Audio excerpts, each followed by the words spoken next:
interesting development here in Colorado in regards to the Democratic race for governor. Now, I had previously ranked all 8 of the Democratic candidates that were running for governor so far that have thrown their hat in the ring, and I had called Moses Carmen Humes a man. I called, Moses very many times. I said he did this, he did that, and I was wrong. I'm wrong. This is not a man. This is a woman. This is a transgendered human being. This is a person who happens to be transgendered. I am the first in history for Colorado to run as a transsexual. Well, that means you're distinguished. That means you're one of a kind. I'm different. And it's historic. It's the first candidate to run in the major political parties, the first transgendered candidate to run for governor in Colorado. I am the first in history for Colorado to run as a transsexual. Well, that means you're distinguished. That means you're one of a kind. I'm different. Some other issues I was able to parse out with my conversation with Carmen. Things that struck me was, first, Carmen, she has a regular job. Carmen has a regular job, so she is working class people, just like the rest of us. So a person from the working class would have a better vantage point, a better understanding of what working class people go through. So I thought that was remarkable. You have not only the first transgendered person, but you may even have the first working class person to run for governor. I think they should treat you just as, they would treat Mike Johnston or Kerry Kennedy or Ed Perlmutter.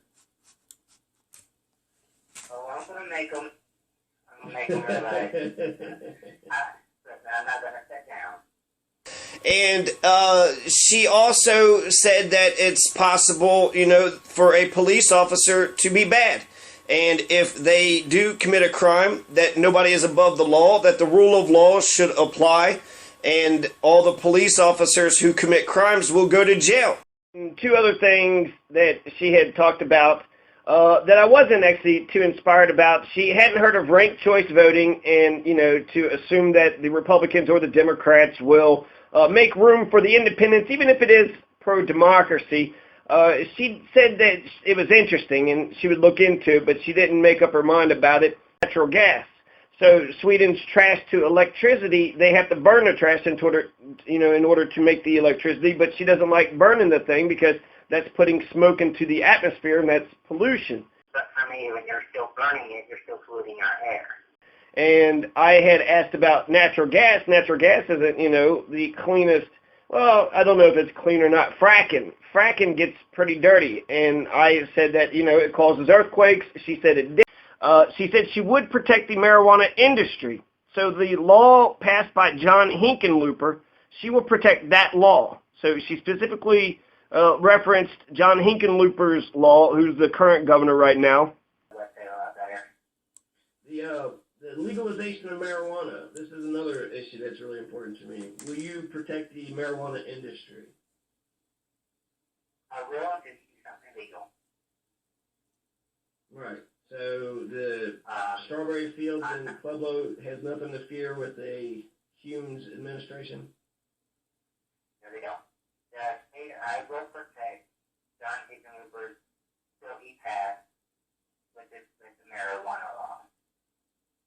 With okay. That law will not go away. That law will stand. Good. As we are a recreational state. Yeah. That law will not be taken away underneath my administration. And then she also said that the marijuana tax in Pueblo shouldn't just go to the jail or maybe the zoo, she said, but then she said that the law had regulated it to only be in K through 12 education, which means she's for universal education, and infrastructure, roads, and bridges. And she mentioned infrastructure and roads and bridges. So she seemed to be in favor of fracking. I said that, fracking's causing all those earthquakes in Oklahoma, but she said no, she's read something differently. So she would not, stop fracking. She also was not in favor of decriminalization. So she would protect the marijuana industry, but she's going to keep everything else illegal. Heroin, crack, they're all going to stay illegal.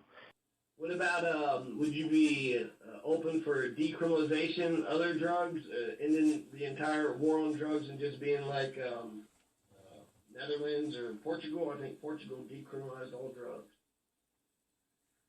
No, because some drugs I do not approve of. Of using the jail as a solution, having more mental health clinics, she was in favor of. So she didn't believe the jail is a priority. She is not above, not criticizing the. She said that she's a social liberal and a fiscal conservative. You like a social liberal, fiscal conservative? So yeah, yes, you can really say that. So she wants to save money when it comes to taxes, but when it comes to, say, gay rights, I would assume she's in favor of.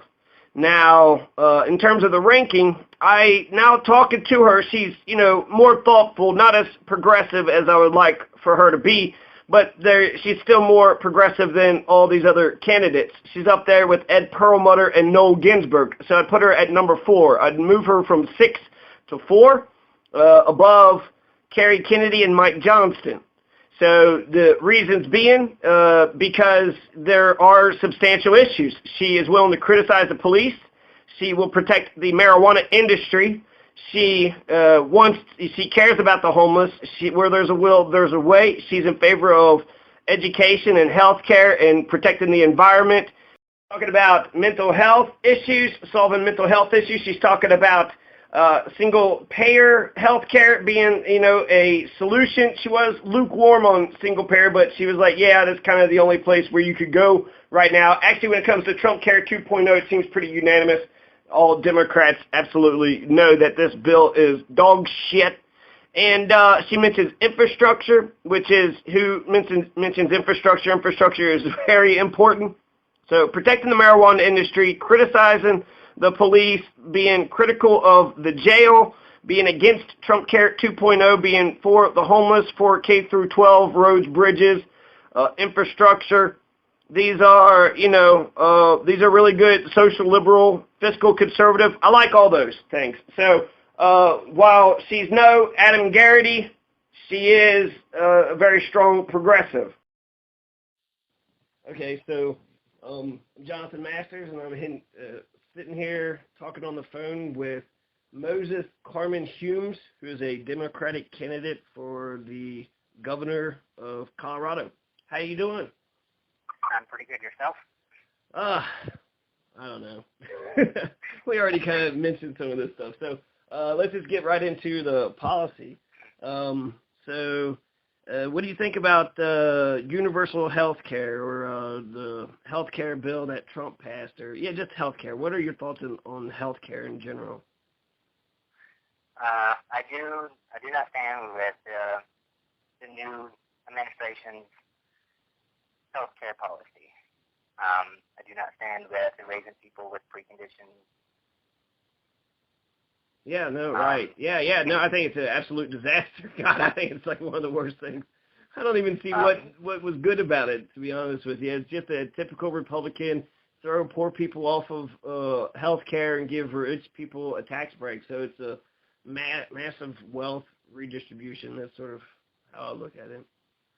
Yes, and millions of people can lose coverage over it, and so I'm disagreeing. I do believe that a universal health care plan that is for all people and all ages with preconditions or new conditions that have come up should be covered at a reasonable price, that are more affordable for everyone.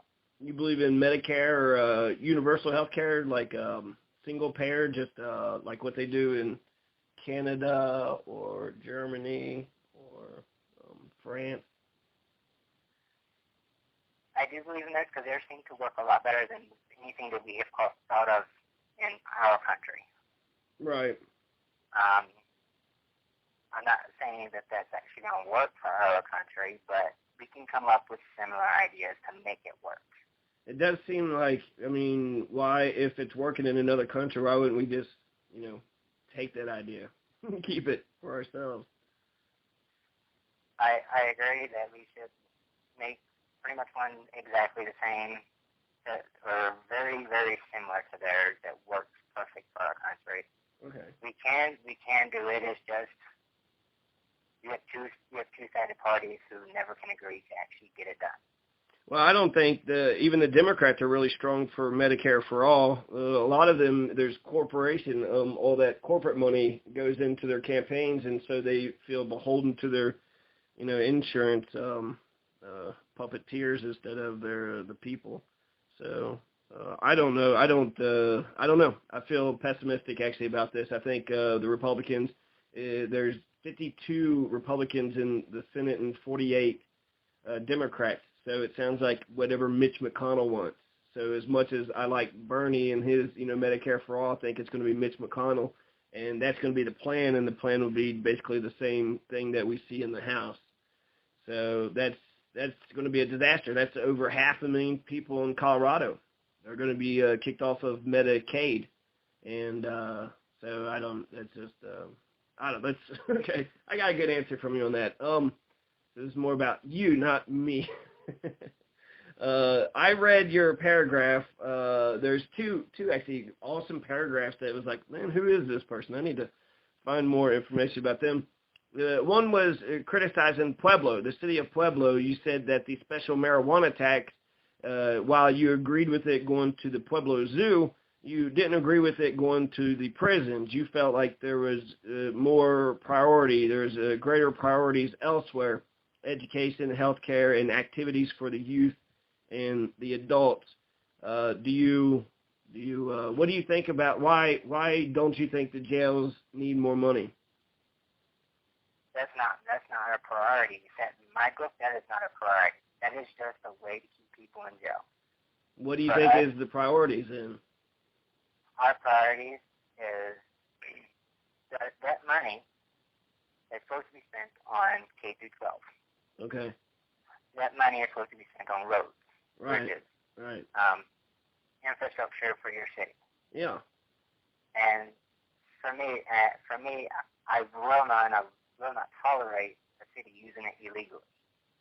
Is it? Are they legally bound to only spend it on K through 12 and bridges, roads, and what was the other one you said?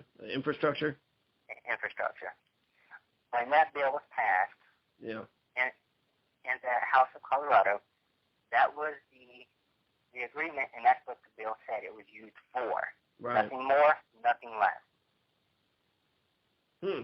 No, that's a good point. The other paragraph that you mentioned, you were just sort of talking about civil rights. What specifically about civil rights? I mean, we're integrated right now, right? The 1964 Civil Rights Act was passed. So when you talk about civil rights, what specifically are you talking about?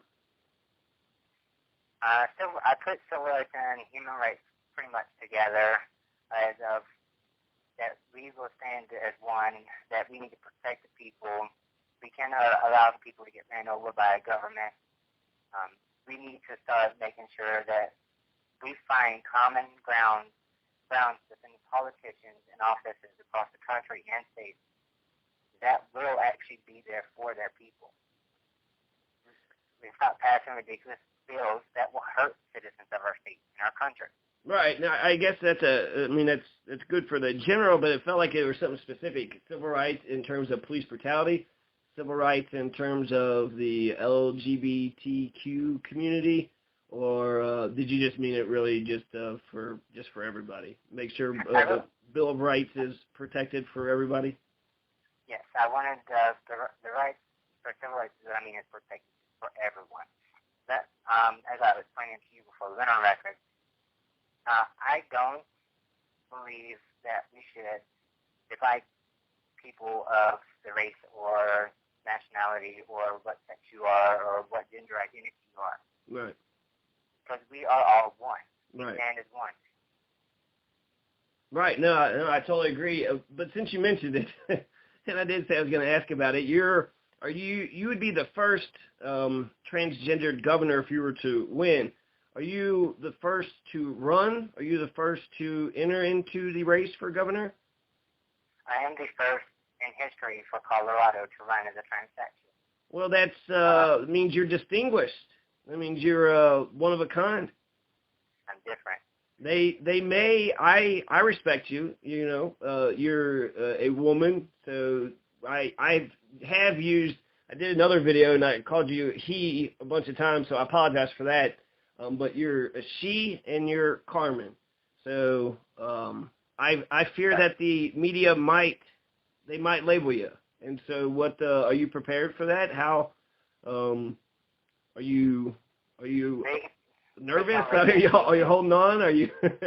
And then also, people might make you speak for the entire LGBTQ community, even though you're just one of many. I mean, I have no issues with speaking out for anyone. Yeah. So, I mean, you know, for the LGBTQ or the women's rights. Yeah. You know, I am speaking out for them. The health of Colorado, I'm actually speaking at on the 28th of June. I will be at different events that make sure to protect everyone. I mean, so I will speak out on everyone's behalf. What events do you want the people of Colorado to know? What events you're going to, or is it just more exclusive, sort of small get-togethers? No, anyone can go. It's a healthier Colorado. It's for the healthcare of Colorado. Okay, cool.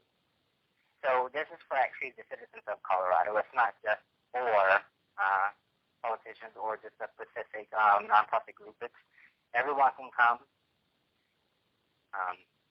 All the governors that is running for the office will be there to speak on it. Oh, okay. So it's just not me. It's all of us were invited to speak there. Oh, wow. So to back up, I didn't mean to jump ahead. To back up to about me running as a transsexual. Yeah. Yeah, people will label me. Mm-hmm. People will look at me differently, but that isn't going to change me. I will still keep running. I will still keep fighting for that seat, and I don't care what anyone says.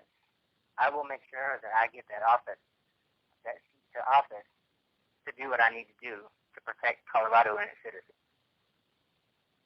That's you sound more progressive than most of the Democrats that are running right now. I've seen 8 that seem like they're serious, or just 8 names that were being floated. Who do you think is who's your biggest competitor? Who do you see as the strongest candidate out of all of your opposition? For that one, I'm still watching. Okay. I'm still watching, so yeah. I'll give you an answer later on this year. Okay. You had Noel Ginsburg. He took a shot at everybody. He said he's the workhorse and everybody else is a bunch of show horses. So I don't know if that's gonna. Are you just a show horse, or are you a workhorse too? I guess. I mean, I love to work. I'm not gonna deny. I love to work, and I love to push, and I love to fight for a lot of things. So. Yeah. I mean. So you're not just a workhorse; you're a fighting horse. Oh yeah. I'm gonna fight, and I'm gonna work towards it. Take that, Noel Ginsburg. He's a fighting horse. You're just a workhorse. Okay, so let's see. Some of my policy issues. There was this trash to electricity program that they had in Sweden that was so popular that they were actually buying the trash from Norway. They ran out of trash, so they're like, "Oh my God, we need to get other countries' trash in here so we could turn it to." It's kind of like Back to the Future, where Doc is like just throwing trash into the engine and it's the fuel for the car. What do you agree with that idea? Do you think that's a promising idea, something that you would like to see Colorado get into, or do you see the energy crisis in a different way? For the energy, I like the clean air energy. Yeah. Wind, solar. I like wind. I like solar. I want to, like, the natural gas for cars. I really want to push that. Okay. But for trash to be burnt, to put in cars, I'm not too sure on. I'll say that I'm not too sure on that one. The thing was just turning trash into electricity. It's not for specifically cars. It's for it's a factory that just takes it and burns it, incinerates it, and then I don't know, uses something that turns a generator. So it's a factory off to the side. It's not something that we're using on the streets. So I guess I just didn't see what the downside. I feel like it was pretty green and clean to me. You are burning the trash, but unless you're shooting the trash out into space, I cannot say that putting trash into the ground and via landfills is any better. But for me, when you're still burning it, you're still polluting our air.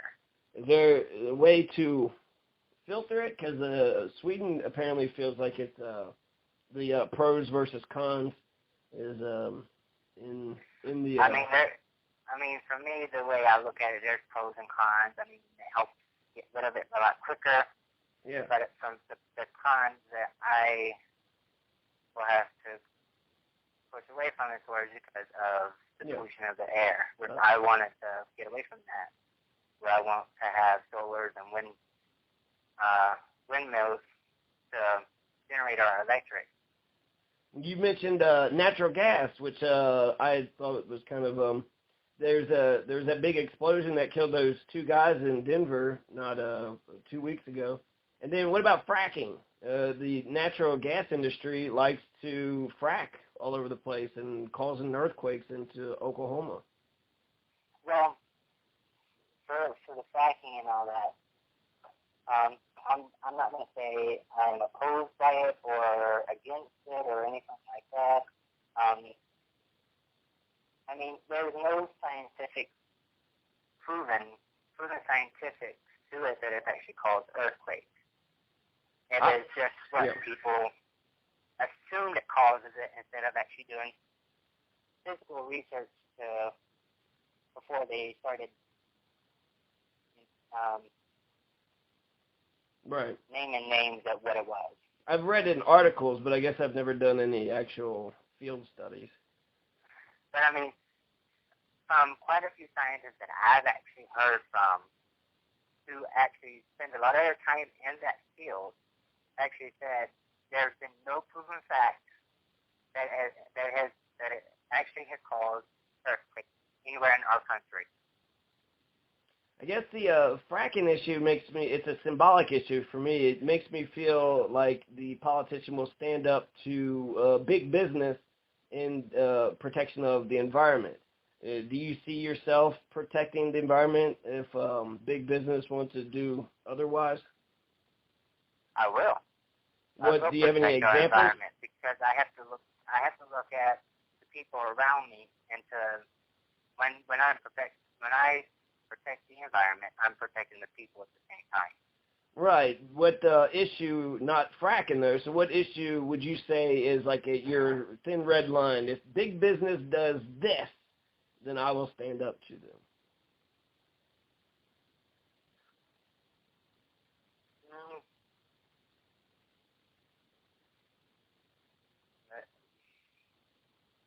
It's really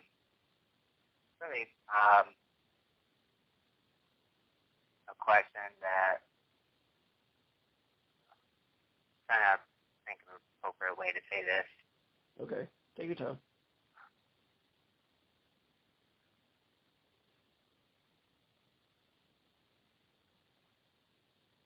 For big businesses, if they do something that I actually don't really like, yeah, or if I'm busy and I don't necessarily have the time to focus my whole attention to it, but people bring it to my attention as a citizen, I will offer a solution to the company, and if they refuse,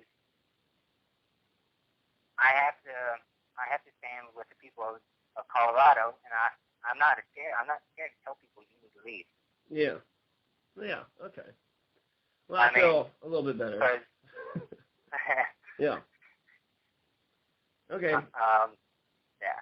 Okay. So let's see some other policy issues. There's a lot of people. It seems to me. Well, how about this? Why are you running as a Democrat as opposed to a Republican or a Green Party or Independent? I've always been a Democrat. Most of my family has been a Democrat. I follow majority of the morals of a Democrat. Okay. Like which morals would you say? One moral that I stick with the most is I'm for the people. Mostly Democrats are for the people. So democracy. Yes. There's a. I'm not like a lot of Republicans that are for big businesses. They get rich schemes and all that stuff that they do to put more money in their pockets instead of finding ways to either raise taxes or down taxes or pay increase for the citizens around the world, around the country and state.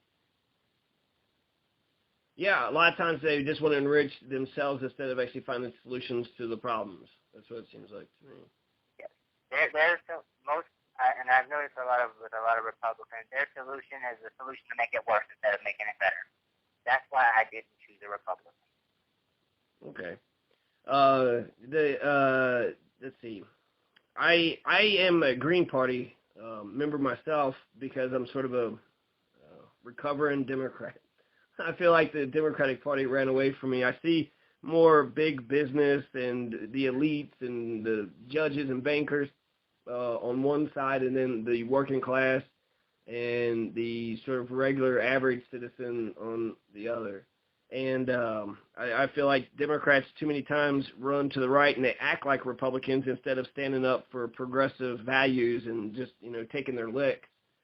So what would you say is progressive about you? Do you have progressive values, or do you think like that or not? Not really. Okay. I mean, I am running as a Democrat, but I can easily be labeled between the Democrat and an independent. Yeah. So you have liberal and conservative views. Yes. Yeah. I mean, I think that's everybody. So I guess it's just specifically, do you believe in you like a social liberal, fiscal conservative? Social, yeah. I guess you can really say that. Okay. What do you think about police brutality? I will not stand for it. Their job is to protect and serve, not hurt. Yeah, I think there's a lot of politicians that can't even admit that some police can do wrong. Did you hear about Fremont County, the recall election of the sheriff in Fremont County? Actually, I haven't yet. They found some bloody socks and bloody rope in the deputy's storage bin, storage sort of locker, one of those storage places, and it was from a murder that happened 11 years ago. And it's really, anyways, it's just there's a lot of questions, but it seems somebody did something. Either he covered up his own crime or he was covering it up for somebody else.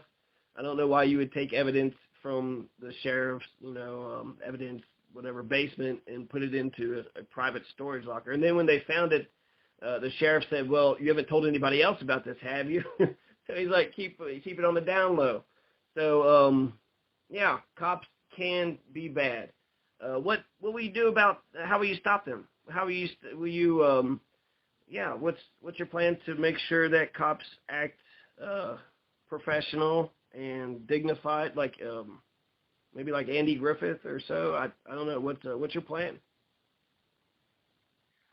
For state cops, and cities that are in our state. Yeah. I have no issues with forcing cities to start cleaning the house. So you believe in the rule of law. If a police officer breaks the law, then they should suffer the consequences just like anybody else? You will pay the consequences. You do wrong, you pay for it. You just because you wear a badge doesn't make you over anybody. Right. That's the rule of law, actually. So, no, you're not too rich, you're not too powerful to sit in the same jail cell as anybody else if you commit the same crime. Yep. Okay. If you get caught speeding, I seen a video of it.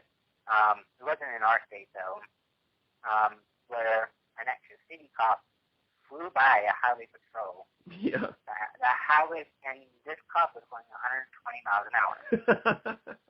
I saw that actually on another candidate for governor, his webpage. He had the same thing. But yeah, go ahead, finish. The state trooper pulled over the officer and arrested the officer on the side of the road. Yeah, right. Which is how it should be. Yep. And then they was even chasing him down for like a minute or two. So the police officer who's driving 120 wouldn't pull over. So there was a chase, right? That's a police chase. And I will say for that state trooper to arrest that person and take that person to jail was very responsible in doing their job. Because just because you're in a town cop car or highway patrol car or a city cop or anything like that, when you go 120, if a regular citizen did 120, you're going to jail. That is reckless endangerment to the welfare. Right. And that is called for jail. You will go to jail for it. I think the imperative to make sure that bad guys go to jail and good ones are. It just seems like if the thin blue line you always cover up for your boys. Well, that means you're going to allow criminal activities to happen, and then when the good whistleblowers say something about what's going on, they're the ones that usually get fired or they get, exiled somehow, that get pushed out of the department. So I think by not only saying, that you are willing to arrest the bad ones, it's good to get the bad ones off the street, but it's also good to honor the good ones. The good ones who are willing to arrest another police officer if they, the law is the law. So if a citizen breaks the law, okay, you arrest them. If a cop breaks the law, then you arrest them. It's the same. You don't treat them any differently. So I think the imperative, the moral imperative actually is just as stark either way you go. Make sure the bad is off the street, and then make sure we're protecting the good ones. Just because, somebody says another police officer didn't do right, it's not the end of the world, and I don't know. I just, it seems so one-sided, the conversation sometimes. And it seems like some people, when, like that Fremont County sheriff, I read this one article where the guy who wrote the article was just so dumbfounded. He was just beside himself. He was like, I don't know. Yeah, they may have covered up a murder, but, they're really nice, and I always respect law enforcement, and it's kind of like, but they covered up a murder, so what are you saying right now? It's like, because you got a badge and a uniform, and you have power, and you got a cop car, then you're allowed to get away with murder? I mean, murder. Like, if we can't agree that murder's a crime, I'm not for sure what basis we even have for a civilization. I agree. Cool. There's a democracy issue. Have you ever heard of ranked choice voting? I have not, actually. Ranked choice voting, I'll just give you a small bit about it, and maybe if I catch you later on, you could, read up on it and see what you think about it from independent sources. But ranked choice voting is, my understanding of it is that it's more democracy. It's more democracy. Instead of just being entrenched in a two-party system where we only get, just two choices, we would get to rank all the choices. So say the Democrat, there's 8 candidates. We would rank from 1 to 8, who was our favorite, who wasn't our favorite. And then if one of them didn't get a majority, then they would take the lowest vote getter, knock them out, and redistribute those votes to their second, and then their third, and then their fourth place until this, this process goes on until eventually one has the majority of the votes. And what that does is it encourages independents to get in there. It encourages the mainstream candidates to take the fringe candidates serious because all those votes could go to them later on. It eliminates the spoiler effect, and you don't waste your vote, so-called waste your vote. So if if it was the national election, if you voted for Gary Johnson, then he only gets 1%. Well, they knock his votes off. Now it would go to your second choice. So you actually get a vote for who you want, and it, so those are all the benefits of it. What do you think? Did I sell it well? Do you agree with it? Something to look into? That's something I look into to see what it's more about. I mean, it sounds pretty fair for the people to do, though. I think so. I think it gives the people more choices, and it's more fair. It's a better conversation. And I guess I was thinking, just to be honest with you, I think that they might treat you like a fringe candidate. I don't know how much money that you've been, getting, but that's usually all they care about. So are you prepared to be on the debate stage? Are you that thing on June? Is that like a forum or what? It's just a forum for people to speak how they feel about Oklahoma or Colorado. Yeah. About how we're going to protect our citizens with health care here for the state, not federal-wide, statewide. My way that I wish the Democratic Party would, I hope that you get the same amount of money, the same amount of time and attention, the same amount of debate space, and if there's advertisements or whatever, I think they should treat you just as, they would treat Mike Johnston or Kerry Kennedy or Ed Perlmutter. Well, I'm going to make them realize I'm not going to sit down. That's good. I like your spirit. The only thing that I had read about you online before I talked to you, I'm impressed that you actually got like a regular job. So you might be the only working class person in the race too. That might be a first time in Colorado's history. But yeah, I guess I don't know where I was going with that. With me working. I know how people struggle there. I can connect with people on that level compared to most candidates who are just filthy rich. Oh yeah, you're poor. Okay, get over it. Right. I feel where I can say, yeah, I understand your point. I can see. I understand you. Yeah, I hope that you make them listen to you because I've ran in some races myself. And the only thing that I saw, was that you tried to get on the ballot for something and then you didn't. And then I think I saw a Facebook page for a mayor candidacy. So I ran for mayor. I missed by my advisor at the time didn't bring me my one piece of paper I needed to actually become in primary for running for mayor. Yeah. So I tried to run as a write-in candidate just to do it. For what city? Colorado Springs. Okay. But as a write-in, most people know it's very hard to even get someone to even show up at a. Yeah, I don't mind about any of that. I guess I just feel like if that's the only thing that's out there on the interwebs about you, you need a biography to get out there. You need to get your platform out there. You need something that shows more to you. Maybe someone needs to write an article up. You've helped an old lady across the street or just something else. Because if that's like the only thing, I only know one thing about another candidate too. There's a black man. He's Eric Underwood. He ran as a Republican 2 times in 2 different other races, once in Georgia and once, I think, here for senator or something. And so I feel like, why are you a Democrat? Like, why were you a Republican last year, but now you're a Democrat? So that's the only issue that I know about him. So it'd be hard for you to, or not hard, but it's just, you have to get I guess you got plenty of time, right? You got 1.5 years to get your voice out there and sort of change the narrative about who Moses Carmen Humes actually is. Yeah, well, I'm actually working on my website now, so that'll be coming in June.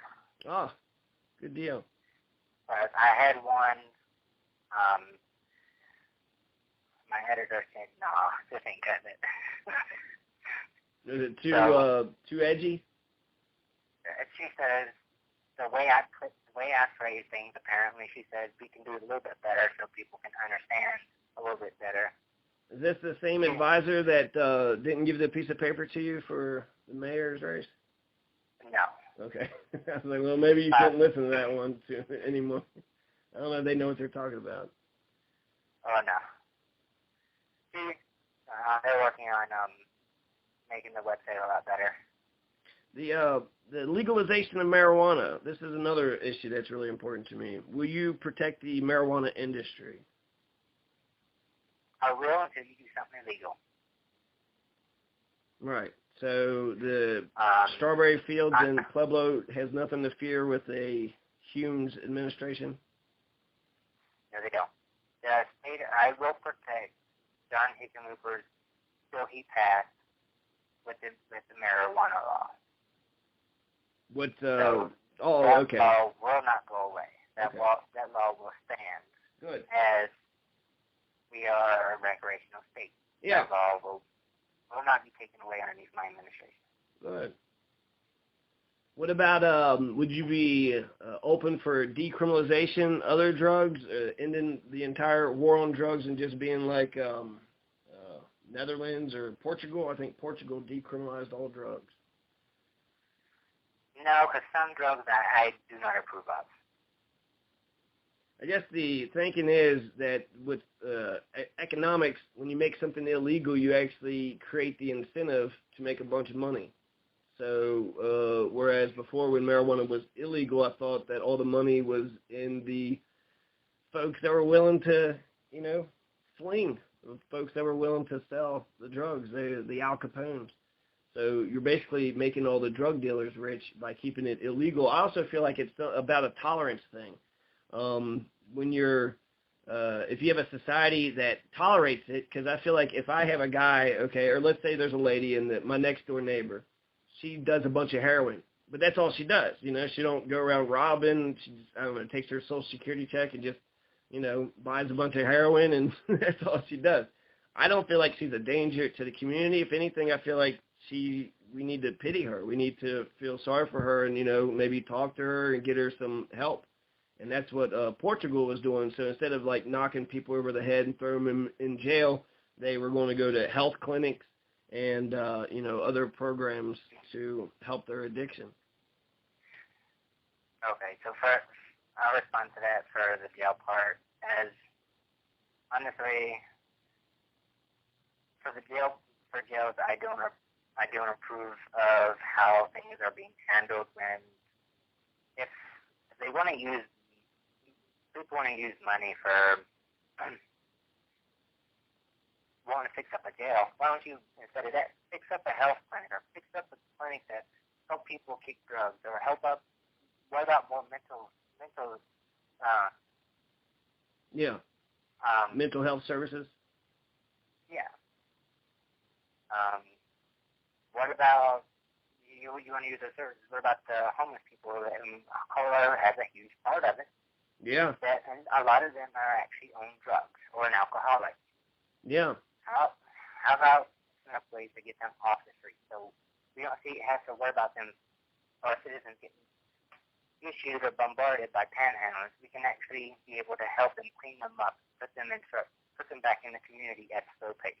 Yeah. What are your ideas for that? Getting the homeless some homes or land or? I mean, I don't know the budget of Colorado yet because I'm not in office. My options is if the budget is not appropriate to it, finding other ways to help raise money, like campaigning to donations to open up kind of a safe house for homeless people. Yeah. That recalls because I like the nonprofit that money keeps coming through. There's different ideas and different ways that we can handle this. Well, I guess there's time to make our state go broke. There's just not ones that have worked. Either throw a bunch of money at the thing and see if that works. That we've never tried that, or you could. One of the candidates mentioned land reform, and then just we have all this flat land out here, so why don't we just, start building little tiny houses out there? And then I once heard the statistic, 22 empty houses. We have 22 abandoned houses for every homeless person, for every one individual homeless person. So that feels to me that there's a coordination failure. There's not a person just connecting the dots. There's not just one person, that's sort of saying, okay, you're on homeless person duty. Make sure there's no homelessness in this city. And, just there's an empty house, put the homeless person in the empty house. They would take care of the house would take care of them. They would both be better off, and it wouldn't hurt my conscience, as bad as it does today, just knowing that there's people, out in the street and they're freezing and they don't have an address and they're not citizens, they don't vote, they have very little political power or, so. Yeah. For the homeless people, I do agree with, let's see, why we couldn't help them. So the question that I know that people would ask is who's going to fund it? Or how is the money going to get brought up to actually paying for them to stay in the house with the electric on that without using citizens of color taxpayers' money? Right. Yeah, so, I don't know. I guess it would have, yeah. Honestly, for me to fully look into that, I think for me, I would have to, talk. That would be a discussion that I would bring up to the House of the seats in Colorado, and also something to look at putting on a bill to be passed that, the citizens of Colorado agree on.